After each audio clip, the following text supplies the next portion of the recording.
Dear students, welcome to ইতিহাস chamber. আশা করছি প্রত্যেকে ভালো আছো। আজকে আমরা কি বিষয় নিয়ে আলোচনা করব সেটা তোমরা অবশ্যই এতক্ষণে থাম্বনেইলে দেখে নিয়েছো। তো বিষয়টি আমরা একটু বিশদেই যাব। আশা করছি তোমরা খাতা কলম নিয়ে বসেছো এবং এই নোটগুলো যদি টুকে নিতে পারো এবং দুবার যদি ভিডিওটি দেখে নাও, আশা করছি এই বিষয়টি সম্পর্কে একটা পূর্ণ নলেজ তোমরা পেয়ে যাবে। শুরু করার আগে বলবো, যারা আমার চ্যানেলে নতুন অবশ্যই তোমরা চ্যানেলটি সাবস্ক্রাইব করে নোটিফিকেশনটি অন করে দেবে এবং ভিডিওটি অবশ্যই লাইক করে নতুন নতুন ভিডিও করার অনুপ্রেরণা যোগাবে, এই আশা রেখে শুরু করছি আজকের বিষয়। প্রাচীন ভারতের ইতিহাসের উপাদান, পার্টিকুলারলি আমরা এর আগে সাহিত্যিক উপাদান সে সম্পর্কে একটি ভিডিও করেছি। তোমরা অবশ্যই এই ভিডিওটি শেষ করে সেটাতে গিয়ে দেখে নেবে, তাহলে সাহিত্যিক উপাদান সম্পর্কে তোমাদের একটা পূর্ণ নলেজ হয়ে যাবে। সবার শুরুতেই বলে রাখি যে প্রাচীন ভারতের ইতিহাসের উপাদান হিসেবে প্রত্নতাত্ত্বিক উপাদানের গুরুত্ব কিন্তু সর্বাধিক। বলা যেতে পারে যে প্রত্নতাত্ত্বিক উপাদানের সাহায্য ছাড়া প্রাচীন ভারত ইতিহাসের বহু তথ্যই আজও অজানা থেকে যেত। তাই প্রত্নতাত্ত্বিক উপাদানকে বলা হয় sheet anchor of ancient Indian history, অর্থাৎ প্রাচীন ভারতের ইতিহাসের নোংর। ইউরোপীয় পণ্ডিতদের হাত ধরেই ভারতবর্ষের প্রত্নতত্ত্ব গবেষণার সূত্রপাত ঘটেছিল। বিশেষ করে এশিয়াটিক সোসাইটির যিনি প্রতিষ্ঠাতা উইলিয়াম জোন্স, এছাড়া Buchanan Hamilton, Alexander Cunningham, John Marshall প্রমুখ ইউরোপীয় যেমন ছিলেন, তেমনি তাদের সঙ্গে বেশ কিছু ভারতীয় গবেষক রাখালদাস বন্দ্যোপাধ্যায়, দয়ারাম সাহনী, কাশীনাথ দীক্ষিত, ননী গোপাল মজুমদার প্রমুখ এই প্রত্নতত্ত্ব গবেষণায় তাদের গুরুত্বপূর্ণ অবদান রেখেছে। এবং এই ইউরোপীয় এবং ভারতীয় পণ্ডিতদের নিরলস চেষ্টার ফলে দেখা যাবে প্রত্নতাত্ত্বিক উপাদান থেকে প্রাচীন ভারত ইতিহাসের একটা পূর্ণাঙ্গ চিত্র উদ্ভাসিত হয়ে উঠেছে। প্রত্নতাত্ত্বিক উপাদানগুলিকে মোটের ওপর তিন ভাগে বিভক্ত করা হয়। এক হচ্ছে লিপি, দুই হচ্ছে মুদ্রা এবং তৃতীয় হচ্ছে প্রাচীন স্মৃতিসৌধ, স্থাপত্য ভাস্কর্য ইত্যাদি। ঠিক আছে, আমরা এক এক করে আলোচনা করব প্রত্যেকটি বিষয়। প্রত্নতাত্ত্বিক যে উপাদান তার মধ্যে লিপি সবচেয়ে গুরুত্বপূর্ণ। এই লিপিগুলো প্রাচীনকালের লোহা, সোনা, তামা, ব্রোঞ্জ, মাটির তৈরি নানা দ্রব্য, ঘরবাড়ি, মন্দির ইত্যাদির গাত্র, কখনো বা দেবদেবীর মূর্তির ওপর খোদিত হয়েছে। বলছে এই প্রাচীন লিপিগুলো থেকে দেখা যাবে প্রাচীন ভারতবর্ষের সামাজিক, রাজনৈতিক, অর্থনৈতিক ইত্যাদি নানা বিষয়ের বহু তথ্যাদি পাওয়া যায়। ডক্টর রমেশচন্দ্র মজুমদারের মতে প্রাচীন ভারতের রাজনৈতিক ইতিহাস রচনায় এই লিপির গুরুত্ব সর্বাধিক। কারণ লিপিগুলো মূলত রাজকীয় নির্দেশনামা, ভূমিদান পট্টলি ইত্যাদি হিসেবেই কিন্তু খোদিত হতো। স্বাভাবিকভাবেই দেখা যাবে রাজনৈতিক ইতিহাসের জন্য এগুলো অত্যন্ত গুরুত্বপূর্ণ থেকেছে।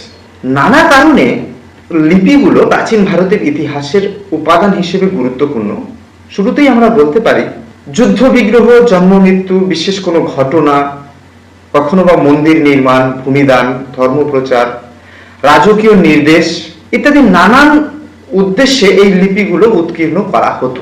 এখান থেকে রাজার নাম, রাজত্বকালের সন্তারিখ, রাজ্যের আয়তন, রাজ্য জয়, ধর্মবিশ্বাস এবং অন্যান্য রাজকীয় কার্যকলাপের বিভিন্ন কথা আমরা জানতে। পাথর এবং অন্যান্য স্থায়ী বস্তুর ওপর এই লিপিগুলো খোদিত হতো বলে প্রাকৃতিক দুর্যোগ বা পোকামাকড় বা মহাকালের যে বিভিন্ন প্রকোপ রয়েছে সেগুলোকে উপেক্ষা করে একেবারে প্রাচীন অবস্থাতে দেখা যাবে লিপিগুলো আজও টিকে রয়েছে।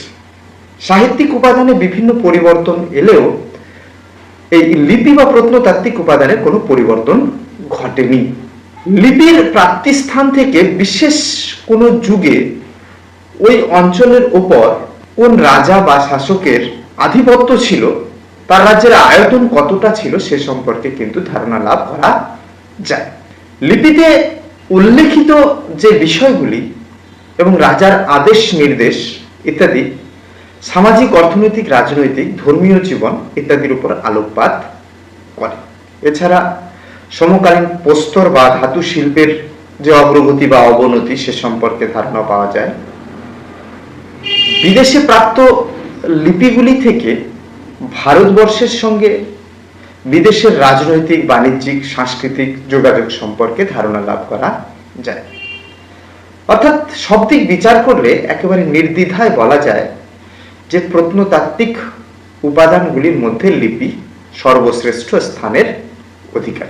ভারতবর্ষে যে লিপিগুলো পাওয়া গেছে তার মধ্যে হরপ্পার লিপি হচ্ছে সবচাইতে প্রাচীন, কিন্তু এই লিপিগুলোর পাঠোদ্ধার করা আজও সম্ভব হয়নি।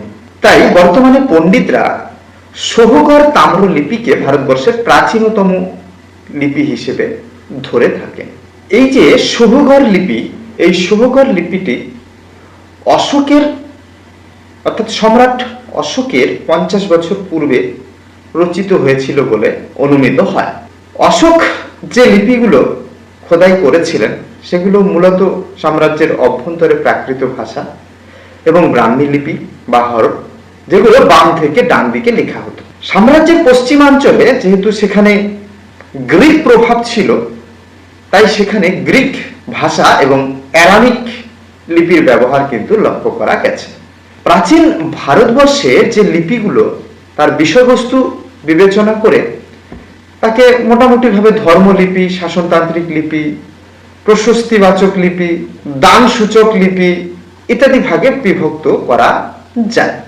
সম্রাট অশোকের লিপিগুলি থেকে তার ধর্মমত এবং শাসনতান্ত্রিক ব্যবস্থা সম্পর্কে আমরা জানতে পারি।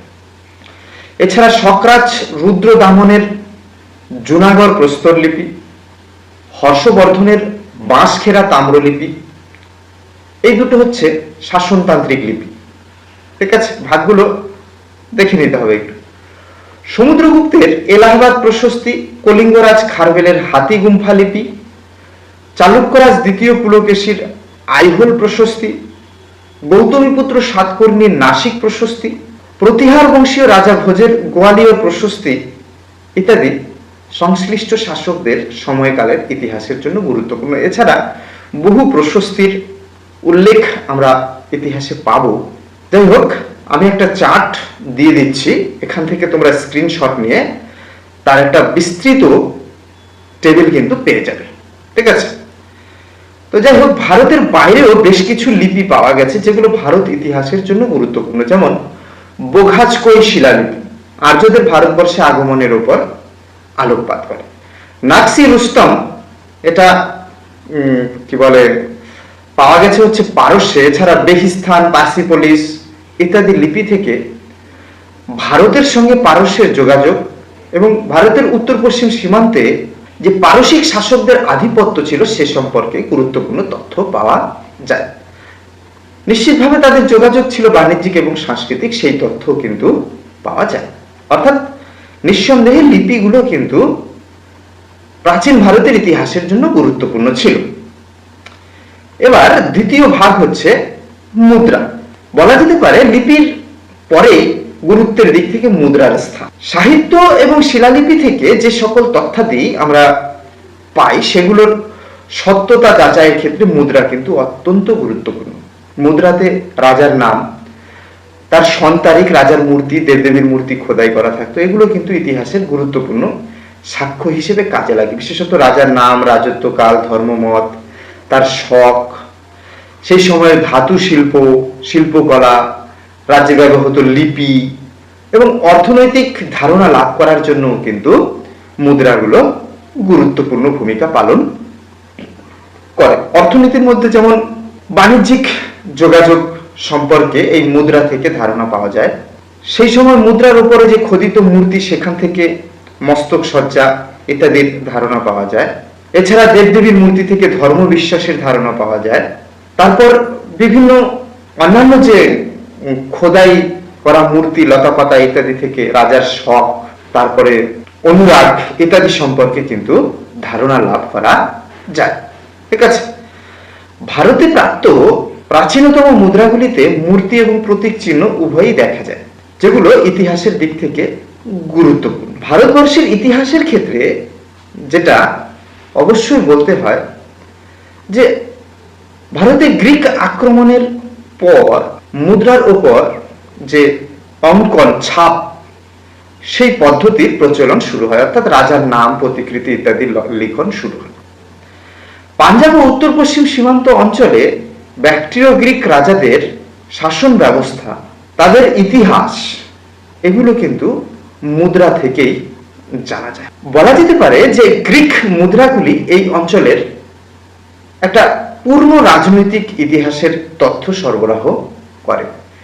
মুদ্রাগুলি অনুরূপভাবে দেখা যাবে শক, পার্থীয়, কুষাণ ইত্যাদি ইতিহাসের জন্য অত্যন্ত গুরুত্বপূর্ণ। বলা যেতে পারে মুদ্রার সাহায্য ছাড়া এই শক, পার্থীয়, কুষাণদের ইতিহাস পূর্ণরূপে পাওয়াই সম্ভব ছিল না। ঠিক আছে, মুদ্রার সাহায্যেই তাদের রাজনৈতিক আধিপত্যের যে ক্রনোলজি, ধারাবাহিক বিবরণ, সেই চিত্রটি আমরা পেয়ে থাকি। অর্থাৎ কুষাণ ইতিহাসের জন্য মুদ্রা একটা মেরুদণ্ড বলা যেতে পারে। ইভেন বহু সাহিত্য গ্রন্থে যে তথ্যগুলি পাওয়া যায় সেই তথ্যগুলিকে যাচাই করার জন্য, বিশেষ করে রাজনৈতিক তথ্য, মুদ্রা বেশ গুরুত্বপূর্ণ। মল্ল, যৌধেয়, পাঞ্চালের মিত্র প্রভৃতি রাজবংশের ইতিহাস কেবলমাত্র মুদ্রা থেকেই আমরা পেয়ে থাকি। অর্থাৎ দেখা যাবে যে মুদ্রাগুলি রাজনৈতিক ইতিহাসের জন্য অত্যন্ত গুরুত্বপূর্ণ। দাক্ষিণাত্যের সাতবাহন বংশের ইতিহাস রচনায় মুদ্রা এবং লিপি অপরিহার্য। গুপ্ত রাজবংশের ক্ষেত্রে মুদ্রাগুলি ততটা গুরুত্বপূর্ণ না হলেও বহু গুরুত্বপূর্ণ তথ্যাদি সরবরাহ করে। প্রত্নতাত্ত্বিক উপাদানের মধ্যে গুরুত্বপূর্ণ তৃতীয় ভাগ যেটা, যে প্রাচীন স্মৃতিসৌধ ও স্থাপত্য ভাস্কর্য। প্রাচীন নগর, মঠ, মন্দির, দুর্গ, অট্টালিকার ধ্বংসাবশেষ, সমাধি, স্তম্ভ, স্মৃতিস্তম্ভ, প্রাচীনকালের শিল্পকর্ম, মৃৎশিল্প, মৃৎপাত্র, তৈজসপত্র, হাতিয়ার ইত্যাদি প্রাচীন ভারতের ইতিহাসের গুরুত্বপূর্ণ উপাদান হিসেবে স্বীকৃত রয়েছে। এখানে উল্লেখ করার যে এই উপাদানগুলি রাজনৈতিক ইতিহাসের জন্য নয়, মূলত সাংস্কৃতিক ইতিহাস এবং শিল্পকলার বিবর্তনের ইতিহাসের ক্ষেত্রে অপরিসীম গুরুত্ববাহী। এগুলি থেকে শিল্পকলা, ধর্ম, অর্থনৈতিক অবস্থা একটা চিত্র আমরা পেয়ে থাকি। উদাহরণ হিসেবে আমরা বলতে পারি যে সিন্ধু উপত্যকায় খনন কার্য ভারতীয় সভ্যতার প্রাচীনত্ব সম্পর্কে আমাদের ধারণা দিয়েছিল, বলতে পারি পূর্ববর্তী ধারণাকে বদলেও দিয়েছিল। সিন্ধু সভ্যতা আবিষ্কারের পর থেকে ভারতের বিভিন্ন স্থানে খনন কার্য চালানো হয়েছে। সারনাথ, পাটলিপুত্র, নালন্দা, উত্তর পশ্চিম সীমান্তের তক্ষশিলা ইত্যাদি অঞ্চলে খনন কার্য চালিয়ে বৌদ্ধ এবং আর্য সংস্কৃতির নানা দিক আমাদের সামনে উঠে এসেছে। তক্ষশিলা থেকে গ্রিক, পল্লব, শক, কুষাণ ইত্যাদি ইতিহাসের নানা দিক আমাদের সামনে উন্মোচিত হয়েছে। হস্তিনাপুর, কৌশাম্বী থেকে পৌরাণিক যুগের যে পুরাণ কথা, তার সমর্থনে বিভিন্ন নিদর্শন আবিষ্কৃত হয়েছে। মৌর্য যুগের বিভিন্ন গুহা যেমন আবিষ্কৃত হয়েছে, তেমনি গুপ্ত যুগের অজন্তা, ইলোরার গুহা এবং সেখানকার চিত্র, দেওগড়ের মন্দির, দক্ষিণ ভারতের চোল, চালুক্য, পল্লব রাজাদের স্থাপত্য ভাস্কর্যের মূল্যবান সব নিদর্শন ইত্যাদি কিন্তু দেখা যাবে ভারতবর্ষের প্রাচীন ইতিহাসের সাংস্কৃতিক যে চিত্র সেটাকে উল্লেখযোগ্যভাবে তুলে ধরেছে। এমনকি বহির্বিশ্বে খোটানি খনন কার্যের ফলে মধ্য এশিয়ার সঙ্গে কুষাণ যুগে যে ভারতবর্ষের সাংস্কৃতিক এবং বাণিজ্যিক যোগাযোগ ছিল তার সাক্ষ্য পাওয়া গেছে। কম্বোজের অ্যাঙ্কর ভাট, জাভার বড়বধূরের মন্দির দুটি ভারতের ঔপনিবেশিক সংস্কৃতির সাক্ষ্য বহন করছে। এইভাবে দেখা যাবে যে প্রাচীনকালের যে স্মৃতিসৌধ, স্থাপত্য ভাস্কর্যের যে নিদর্শনগুলো, সেগুলো প্রাচীন ভারতের ইতিহাসের উপাদান হিসেবে অত্যন্ত অত্যন্ত গুরুত্বপূর্ণ। বলা যেতে পারে যে এদের সাহায্য ছাড়া প্রাচীন ভারতের যে সাংস্কৃতিক ইতিহাস, সেই সাংস্কৃতিক ইতিহাসকে তুলে ধরা সম্ভব ছিল। ঠিক আছে, তো আশা করছি তোমরা বুঝতে পেরেছ। তো আজকে এই পর্যন্তই রাখবো, এবং শেষ করার আগে যেটা বলবো যে তোমাদের যদি কোনো প্রশ্ন থাকে অবশ্যই আমাকে কমেন্টে জানাতে পারো, এবং কোনো নতুন বিষয় তোমরা যদি জানতে চাও সে বিষয়ে আমাকে জানাতে পারো। আমি চেষ্টা করব তোমাদের রিকোয়ারমেন্ট অনুসারে ভিডিও করার। ঠিক আছে? এছাড়া আজকে আমি তোমাদের জন্য একটা প্রশ্ন রেখে যাচ্ছি যে প্রত্নতাত্ত্বিক উপাদানের মধ্যে সবচেয়ে গুরুত্বপূর্ণ উপাদান তুমি কোনটিকে মনে করবে, সেটা অবশ্যই তোমরা কমেন্ট করে আমাকে জানাবে। তো আজকে এই পর্যন্তই রাখছি, দেখা হচ্ছে আবার পরের ভিডিওতে। তো সকলকে ধন্যবাদ।